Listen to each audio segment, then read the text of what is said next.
Welcome to Unlocking Your Truth, another podcast by Dr. Lesley Phillips.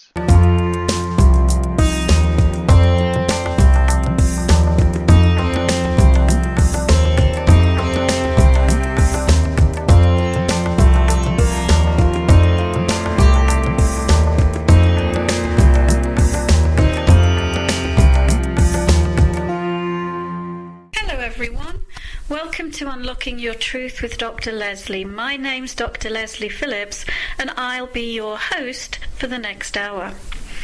To all you regular listeners out there, you'll know that this show is a talk show, and it's a call-in show. Unfortunately, today we won't be able to take your calls because we are broadcasting from the Netherlands. And we're in the Netherlands partly because this is the place where Corry was born, and it was an opportunity to revisit his roots. So today's show is going to be about ancestors, and we talk a lot on the show about how we take on our beliefs from our parents and our grandparents and for the culture around us. And so I thought that would just be a fun theme for us to explore. And of course, one of the things that I've done thousands and thousands of past life readings for people, and I often wonder about doing ancestor readings for people, because I think that potentially there would be the same benefit, because just as we pick up our beliefs from our parents and so on, so did they, and so did the generation before that, and you can trace beliefs and behavior patterns over many generations, possibly over thousands of years. And so that's what we're going to explore in today's show. Now, Corry, so you were born in Holland, and now you've revisited that country. What's it been like for you so far? Well, I find it really interesting. I came back to Holland. I left Holland when I was 2, just turning 3 years old.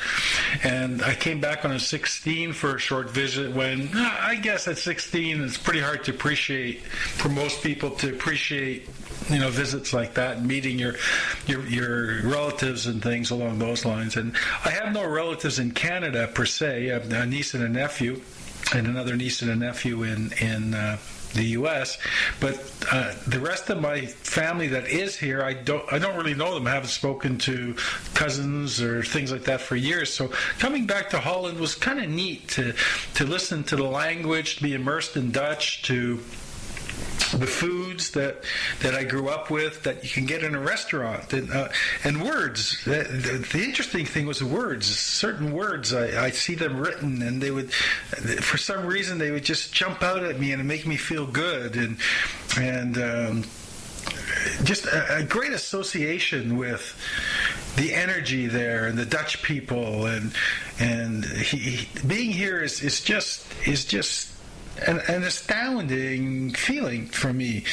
Even coming through by train, we took the train from Hamburg, Germany to here, and we're in The Hague, or the Grote Haag, as they say in Holland. I've heard stories about this, and the towns. It's just a really heartwarming feeling. I love the energy. I just love the energy of the people. And I guess ancestry has a lot to do with that. The DNA, the similar DNAs and the similar upbringings. So I guess taking it back from generation to generation, it's in your makeup, or in my makeup.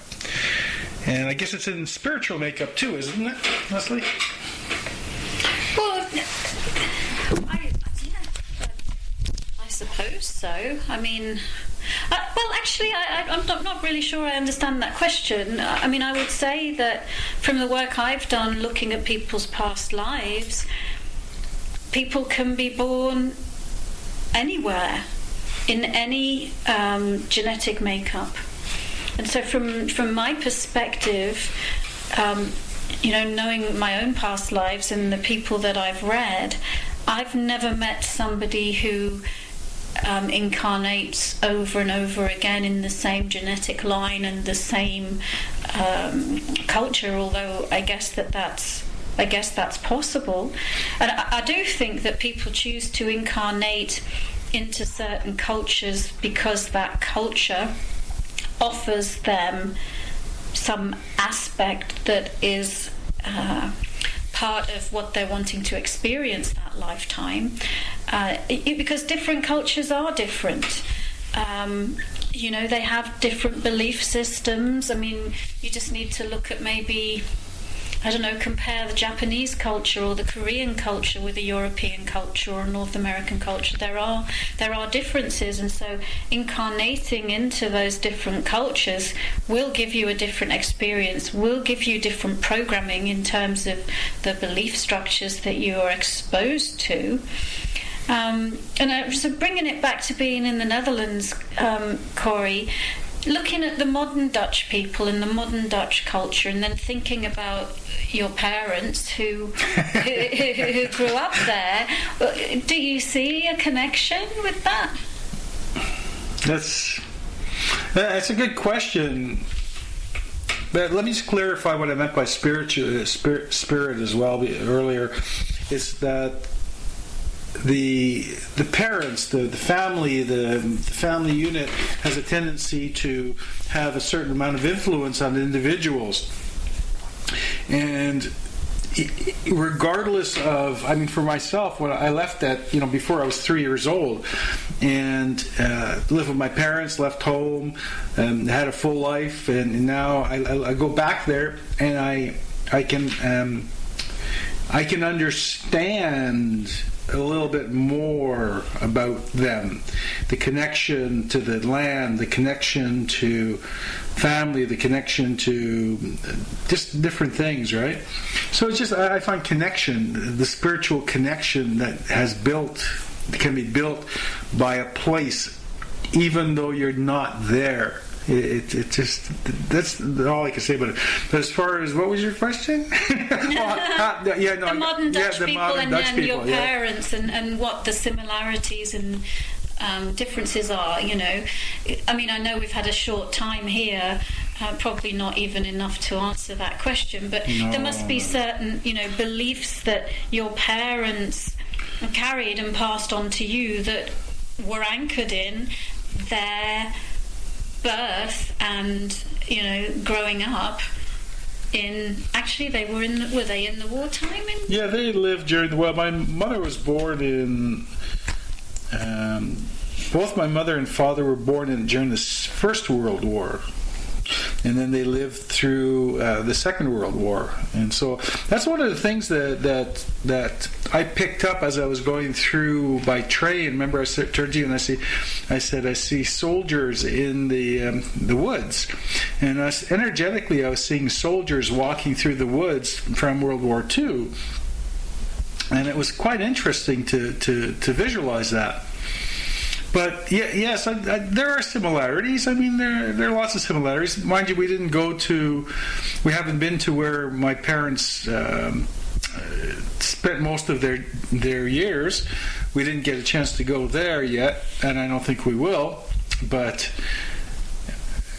here in The Hague, which is the capital of Holland, not Amsterdam as most people would think,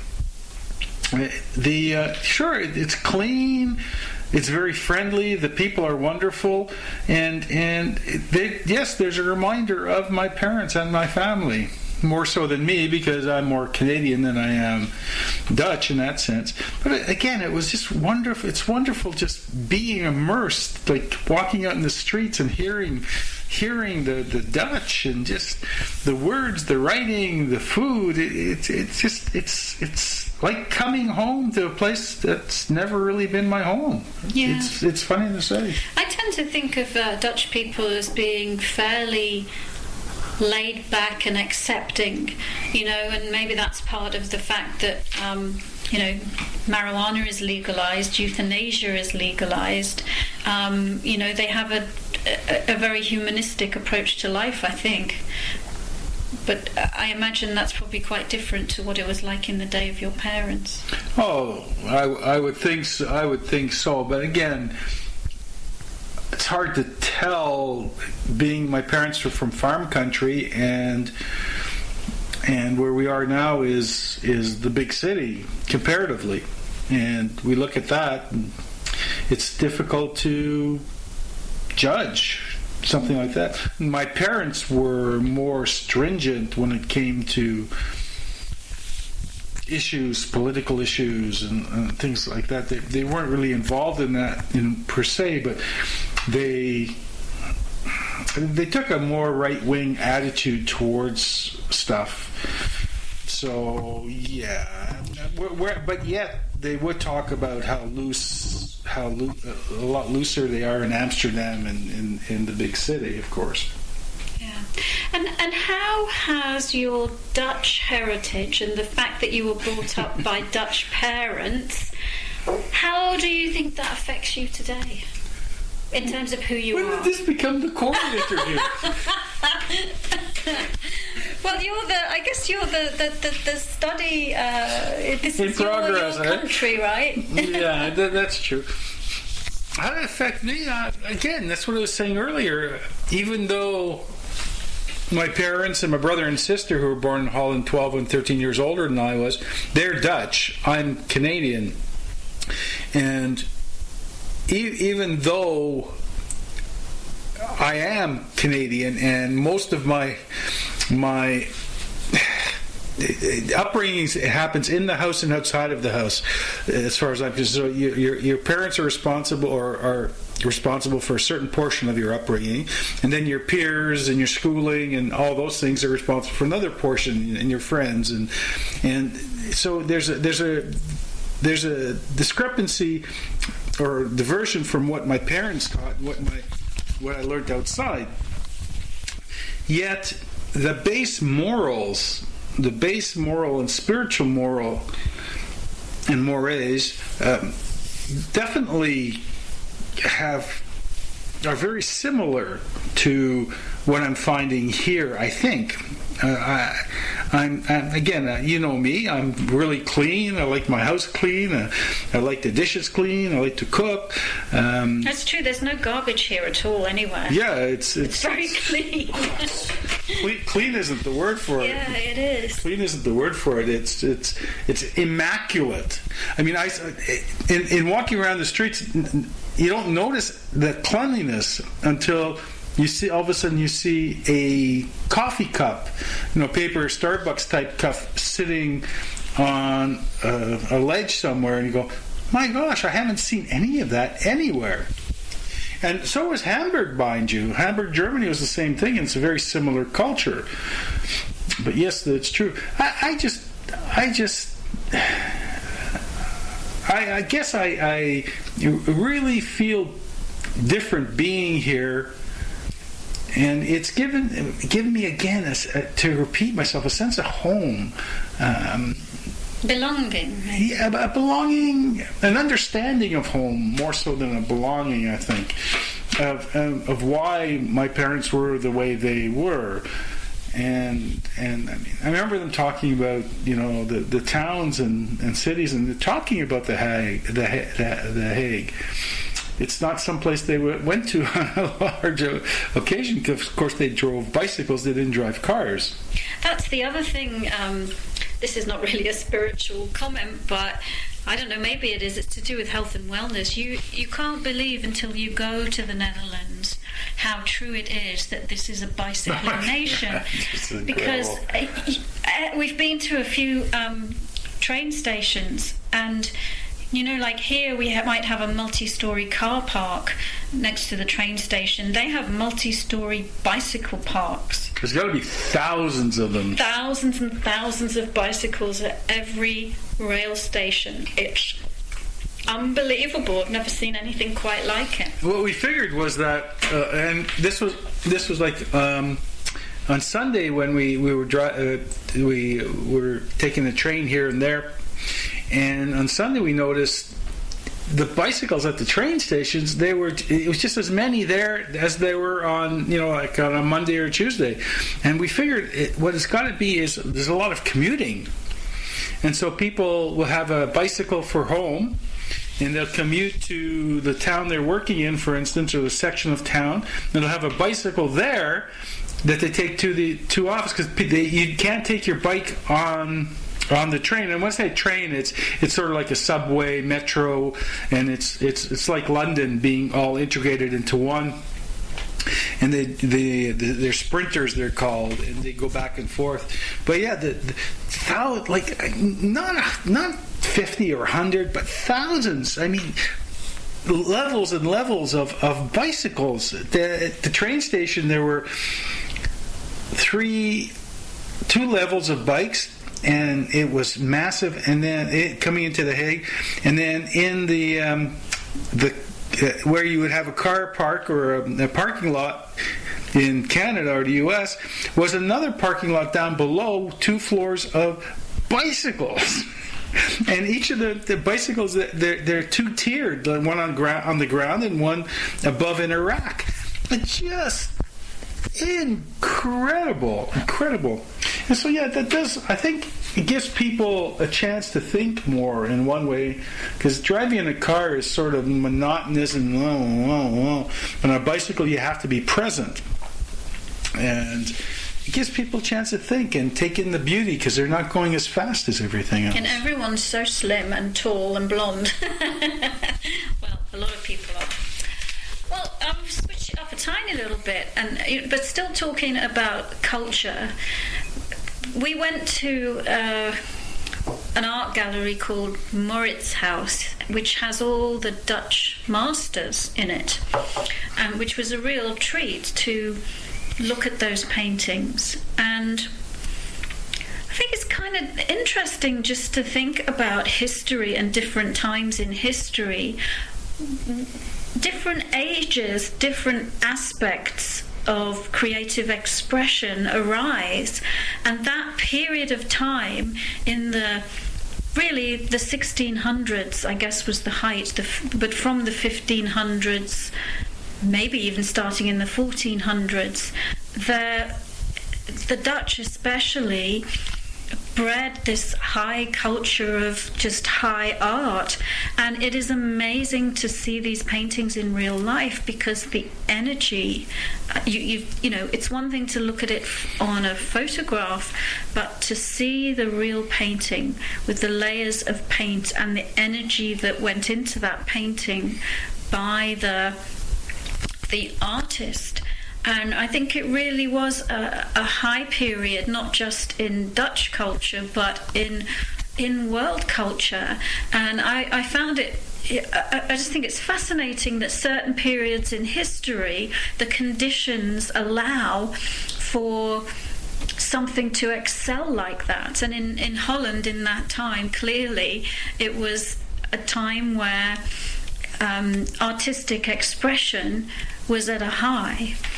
And, whereas, in more modern times, it's really a technological period that we're in now. And the other thing that I really noticed about these paintings is when you can see, 5 Rembrandts side by side, or 3 Rubens, or some paintings by Vermeer, you really can pick up the difference in the energy between the different artists. Did you find that? I certainly did. Well, definitely, there's a lot of energy. You can feel the differences. But on a little bit more of a comical note, I always find funny things happen to me when I'm out there. So I was standing looking at a picture, a self-portrait of an artist sitting at a table. He's quite rotund, he's quite heavy, and he's laughing, and he's sort of laid back in his chair laughing with his eyes closed. And I'm listening to these two elderly ladies beside me talking, and one says to the other, which is, how did he do that? And she says, what? Well, how did he paint himself? Because he was looking in the mirror. How did he paint himself with his eyes closed? And the woman thought for a second, so what do you mean? She said, well, his eyes are, how does he know what he looks like with his eyes closed? I thought that was humorous. That was very funny. But yeah, what I really appreciated were the self-portraits. I thought we saw a special exhibit on selfies, the 1600 selfies, and from the 1600s, and it was quite astounding. I think Rembrandt painted 51 or 53 self-portraits, and just I don't, I understand it, but I don't understand it. It's just that energy. He had to paint. He just had to paint. Do you think I kind of think he was. It was really, he was studying himself. It was an attempt to understand himself through his life, through different periods of his life. Because they said, like, self-portraits are not that common. At that time, certain painters did it and certain didn't, but he did it to an enormous degree, more than any other artist. And so you can watch him as he changes through his life through these self-portraits that he did. Rembrandt, I mean, again, this is not a show about art, but art has a large spiritual connotation. I think it's a pure expression of who we are, more than a lot of other things that we do. The depths of our being, because they come out. But when you look at, Rembrandt himself, as a strength, you see a lot of pictures of painters, and you see the berets that they wear, the different berets and things like that. He was a bit of a rebel when it came to that beret. He started that fad, and it was actually an Indonesian style or African style beret that he wore at one point. But he's the one that started the fad of artists wearing those type of berets. It's kind of cute. Yeah. Well, we're going to go to a break, and we'll be back shortly with some more stories about being in Holland and some questions that you've written in during the week.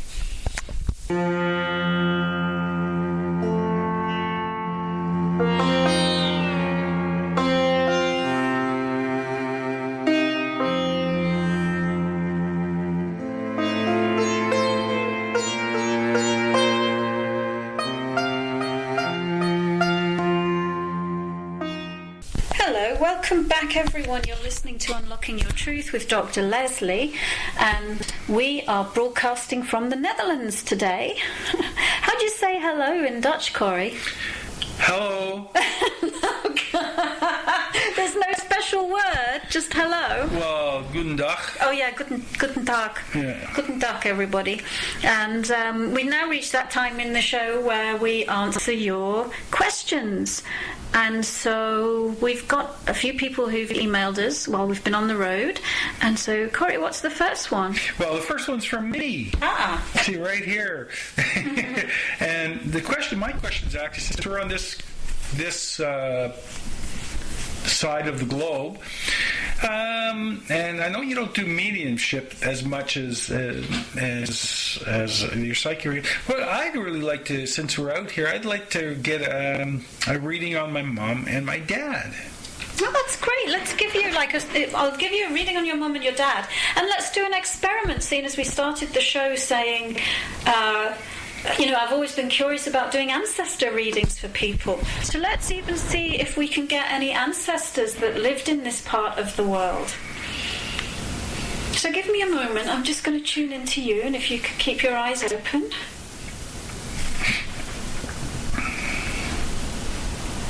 Well, the first person, both of them are coming up. Your mum standing in front of your father. And let's see what they have to say to you.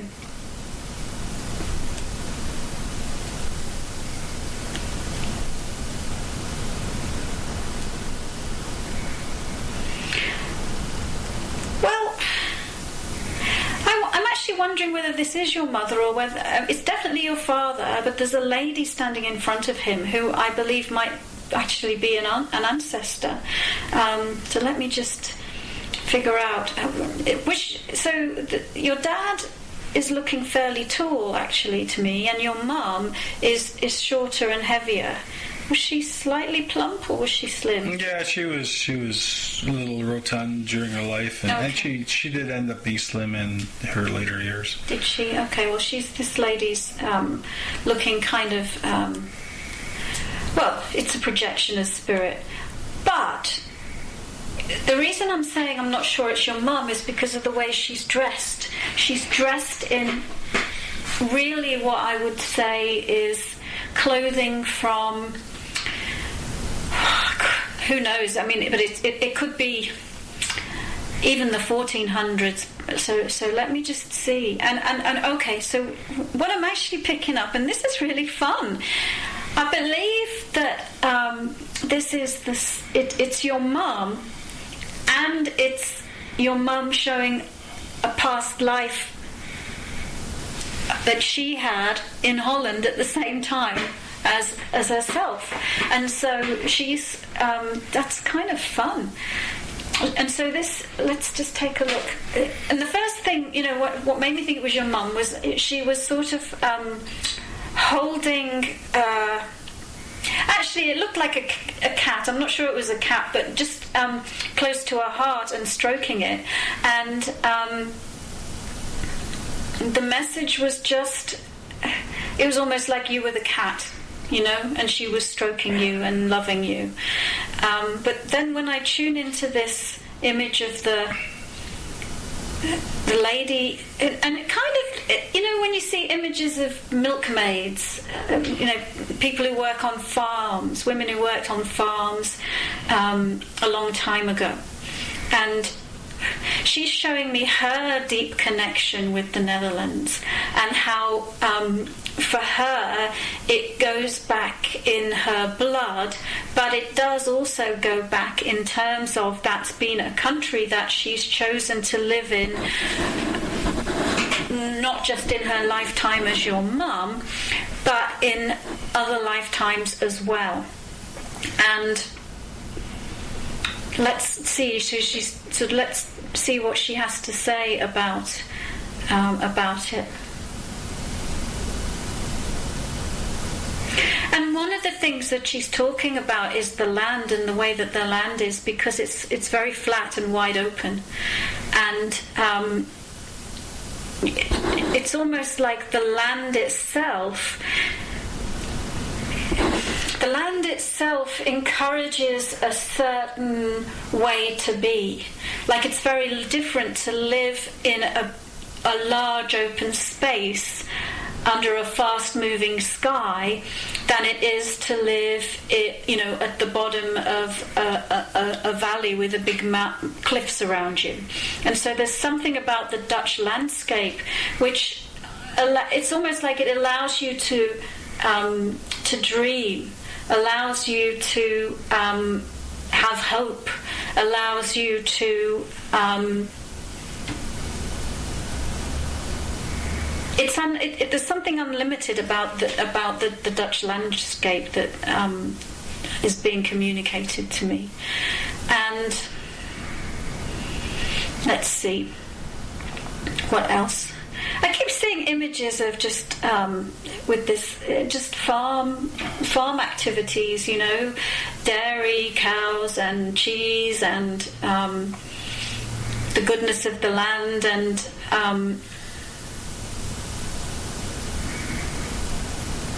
let's see. I might go quiet for a moment. This is always awkward on the radio, but if I just need a moment just to be quiet and see what else I get.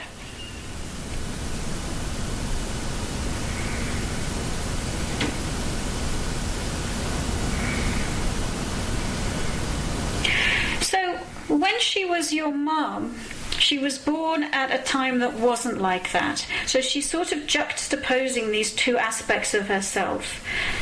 A past life in Holland and the current life that obviously she's not alive anymore in Holland. And actually there's a big contrast because, like you said, she was alive during the war. And it looks like being alive in Holland during the war had a massive impact on her personality and who she became and what she believed and how she was. and so it's sort of like in this earlier past life, there was great freedom and openness and possibilities and joy, and it was a peaceful time. But in her lifetime as your mum, then it looks like she carried around a lot of pain and a lot of sadness, and also felt like she had to really, what's the word, when people have to hold themselves in or hold themselves back or restrict themselves. So it looks like there was a lot of restriction, and that the energy that she put into restricting herself, it stopped her expressing. Well, on a personal level, it stopped her expressing how much she loved you, but it stopped her expressing a lot of things. And it actually, what she's telling me is she chose those two lifetimes actually in direct contrast to each other, because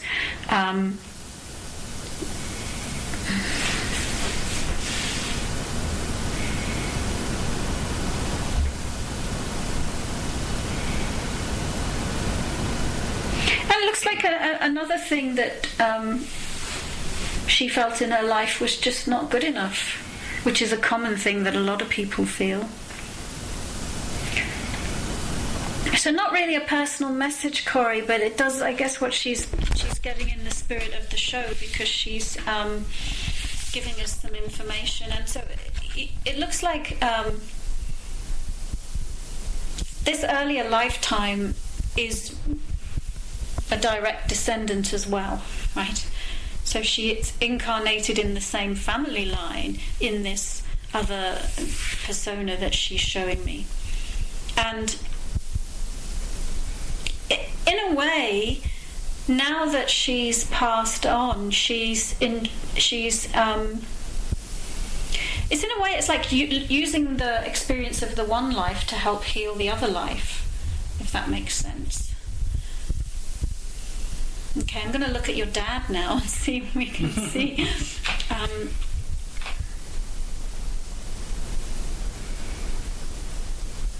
Did he smoke? Yeah. Yeah, he's smoking. And he just seems very matter of fact, actually. Sort of understated and matter of fact. And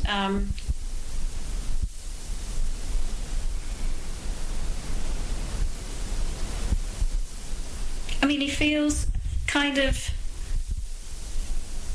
I don't know, just like any of the Dutchmen that you would just see standing around having a smoke and a chat with each other. Sort of just very matter of fact, very down to earth, very just accepting of this, that and the other. And it doesn't actually look like,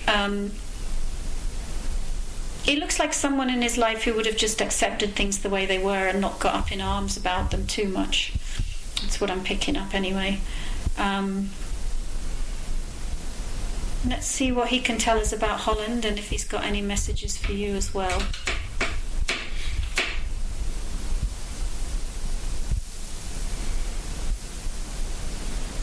Well, he's talking about the reason that they left Holland and how he wanted to escape or free himself from the limits, and that moving to Canada, for him, he had the dream of it opening up possibilities for himself and for his family.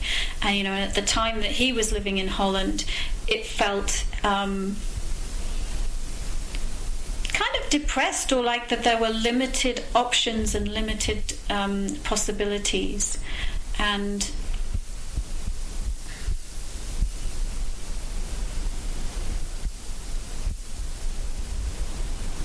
I'd say he, on a soul, like where your mum was really talking about a strong connection with Holland, in her life as your mum and in other lives, he looks more like a soul that likes to experiment with different experiences. So that I would say there's less of a tie to that country, and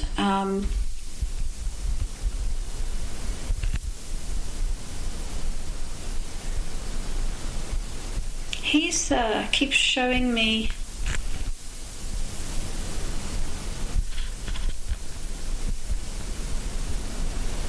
he's excited about something,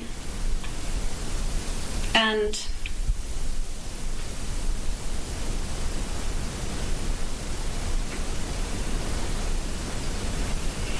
well, I think he's talking about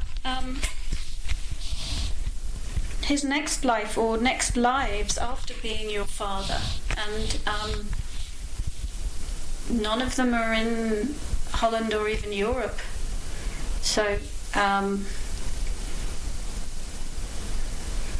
he's showing me actually it looks like where he's showing you like this kind of like Asia or China or like that area, that side of the world. Okay, let's see if there's any personal message or information.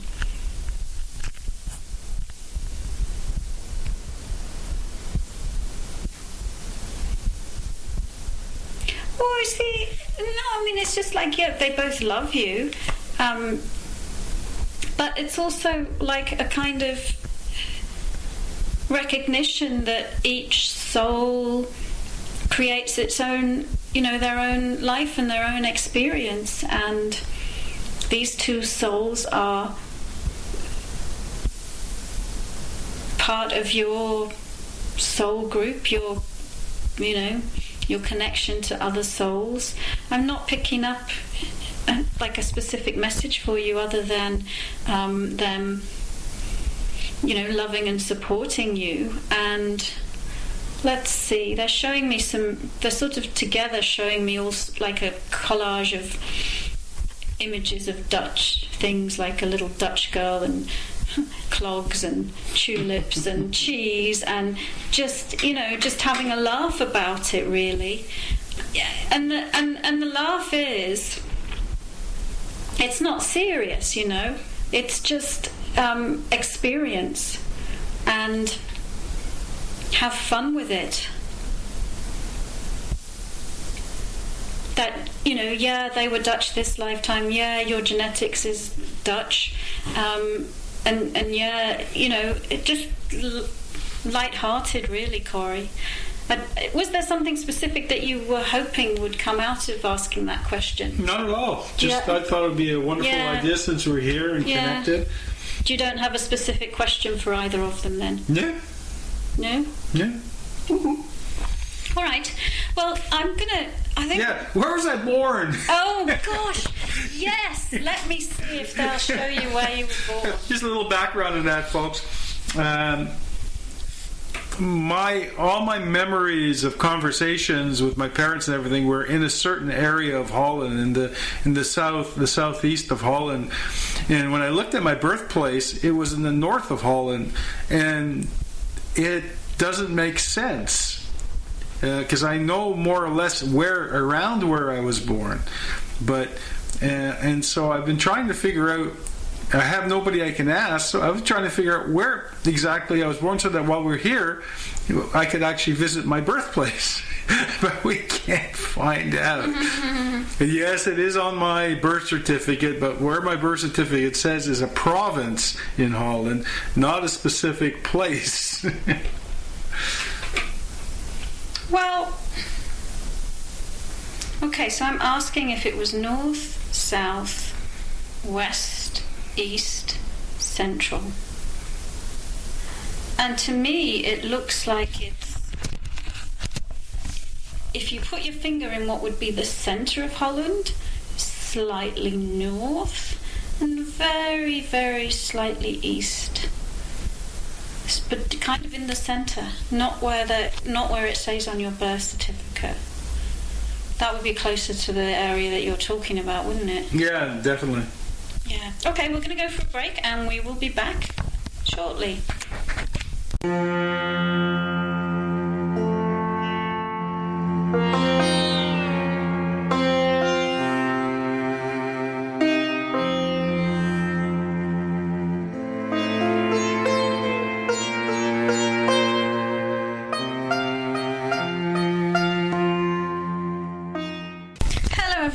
welcome back to Unlocking Your Truth with Dr. Lesley. From the downtown city of The Hague in wonderful Netherlands. I'm not sure if it's Netherlands or Holland where I'm from anymore. No. Yeah, we're here in Europe, everyone, and having a really great time. Before the break, we were just doing a reading on Corry's ancestry, his mother and his father, and anything else that came up.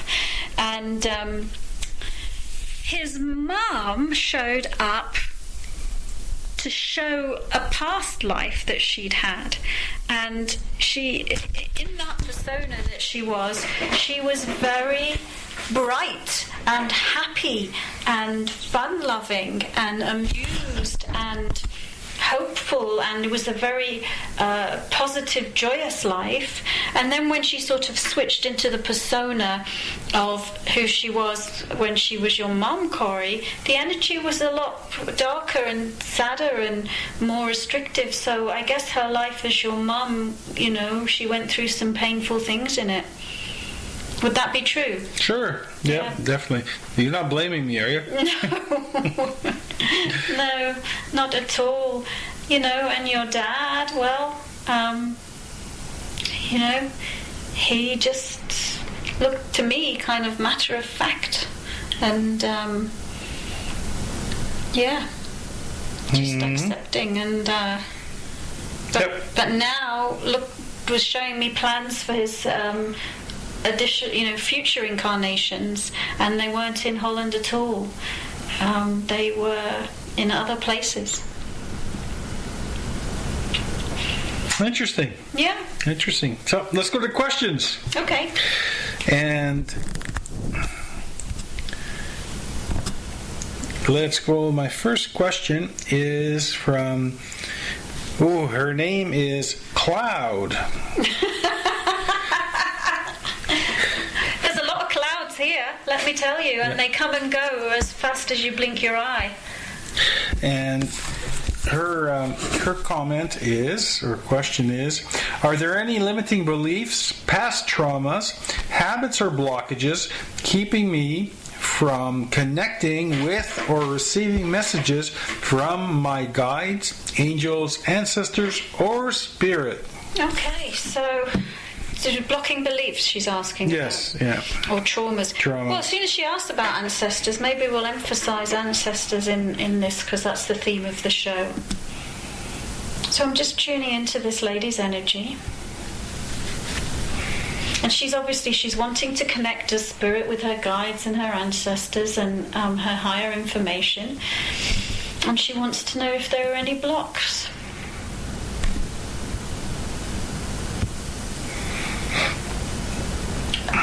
I am seeing, I don't know whether it's a block, but I am seeing that the energy around your head, your 6th and 7th chakra, is really bright and clear, and it's almost like there's a bubble of brilliant clear energy around that area, and then it stops when it gets to the throat. So I guess we should take a look at your throat chakra, which is your communication. Well, they're all communication chakras, but this one in particular has to do with communication, and particularly inner voice and clairaudience and telepathy and all ways of talking to your guides. And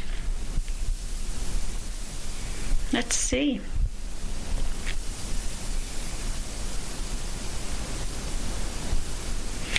Yeah, I'm seeing that the block has to do with what I'm seeing you doing is sort of, you've got I call them perfect pictures.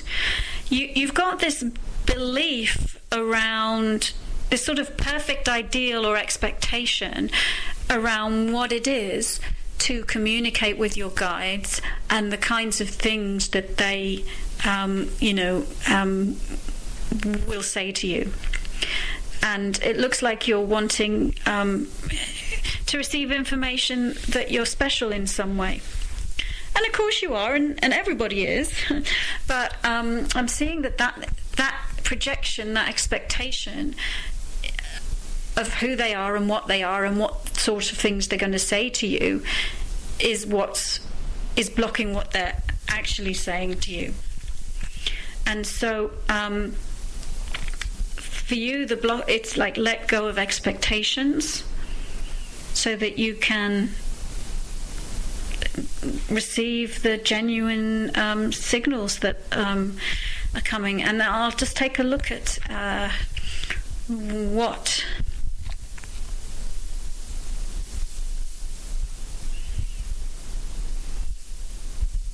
Well, okay, so I thought let's check into the ancestors thing, and I'm seeing, well, I don't know, what I'm seeing is, looks like you might have some Native American ancestry, and there's some North American and possibly some a little bit of Central American ancestry, and it looks like there's some limits around.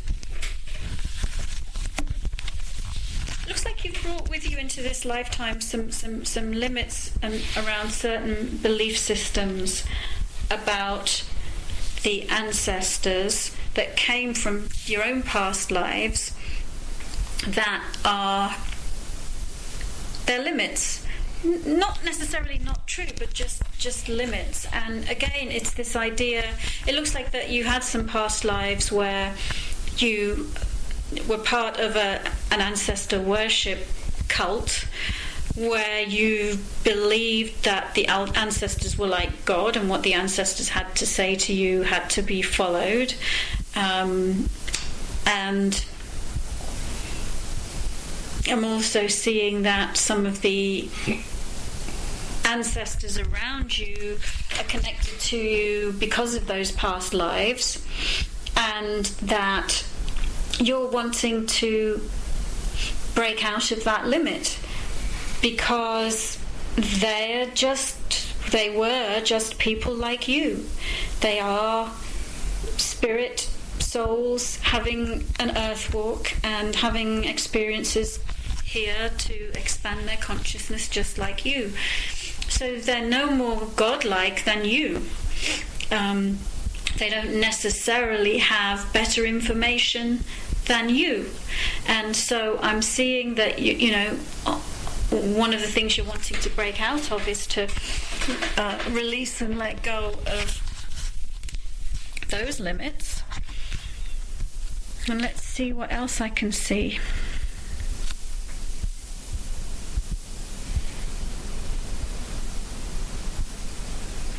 Yeah, and it is. It is. It's exactly that. It's sort of you just having this idea that if you could hear the voices of your ancestors, your angels and your guides, that would solve everything. And one of the things that you're forgetting to do, or forgetting about, is that your own best source of information is yourself. That you have access actually to all the information you could ever need directly from God, so it doesn't have to come through an intermediary. And let me see if there's anything else to say about this. I think we'll leave it there. You're welcome to write to me if you know, if there's more you want to ask about it. But your main block is just having expectations about who they are, what they are, and what they're going to communicate. Is there another question, Corry? Yes, there is. And this one's from Jenny. And Jenny wants to know, what is my life purpose? Not my life purpose, her life purpose. Okay, Jenny, let's take a look.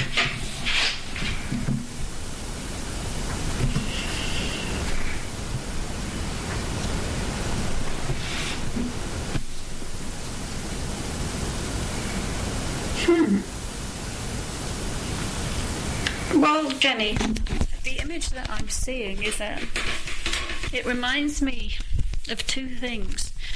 kind of a bit like an old-fashioned printing press, or like one of those, I don't know what you call them, but it's like a wheel that you have inside a music box, and when it turns, the metal hits metal and it plays a tune.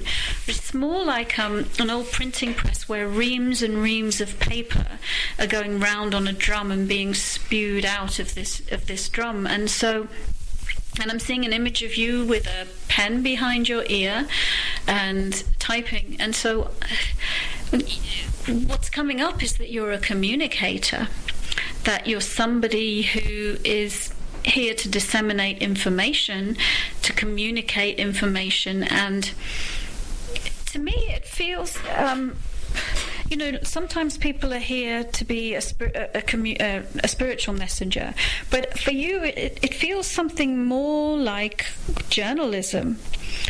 Somebody who makes sure that things are out in the open, that the wool's not being pulled over our eyes, that things are not being hidden from us, that it's someone who sort of like being an independent, just like a journalist, here's the truth, the unbiased truth. According to me, this is what I see, this is what I know, and I'm telling all you people out there so that you can know it too and form your own opinions about it. So what I'm seeing is that you are a communicator, and what comes up is journalism of some kind. And so I don't know what you do right now, but and it looks, in a way, it looks a bit more like a conventional newspaper journalist as opposed to a blogger or something like that. Or but yeah, I'm seeing that you're here to communicate your version of truth, to give a commentary about things that are going on and the way that you see them, making sure that we're all fully informed. So I guess we've got like a couple of minutes left. Is there another one, Corry? There is one here. I'm not sure if we covered this one already, but it's from Gina. And Gina wants to know... No, we didn't cover this one. This is a different one. Gina wants to know, will I find a job that I am happy with in the next few months? That's a future time prediction, and of course, as you know, I don't do those, but let's look at Gina in her current job. And so here's what I would say. It looks very bright because your personal energy is focused on creating a new job. It looks like you've pulled your energy out of whatever the current job is. It's of no interest to you, it's of no benefit, it's not expanding your consciousness, and that you have consciously decided that you would like to leave it and that you would like to create a new job for yourself. And so on a spiritual level, your energy is out in the world helping to create that for you. So to me, it looks like that's definitely something that you are focused on creating and bringing into being. That's what I would say. So I guess we'll wrap up the show there. There's only a couple of minutes left. So last week we were in Germany. This week we're in the Netherlands, and next week we are going to be broadcasting from England, from the UK. And then the following week we will be back in the studio at CIVL. So in the meantime, if you do have questions for us for next week, you can email info@drlesleyphillips.com. info at drlesleyphillips.com, and we look forward to having you send us your questions. Yeah. Meanwhile, I'm going to be studying up on our third country language, English. You may think that's easy, but have you ever been to Liverpool? All right, ta-ra for now, as they say in Liverpool. Tot ziens, as they say in Holland. And I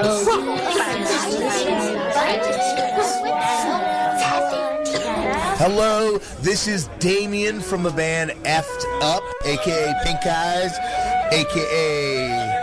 Nah, that's it. I just have the two. And you are listening to Disposable Existence on CIVL 101.7, where ska punk lives.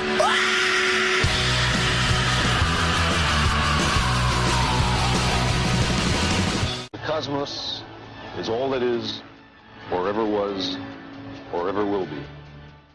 Our contemplations of the cosmos stir us.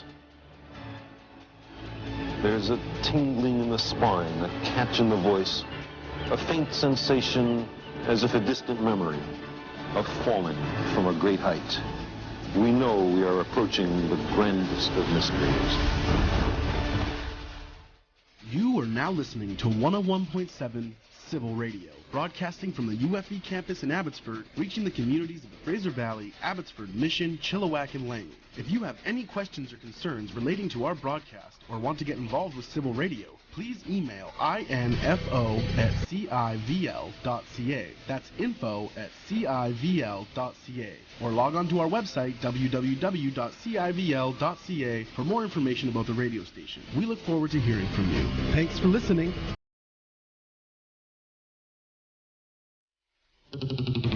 Welcome to your KPE 360 Health Minute.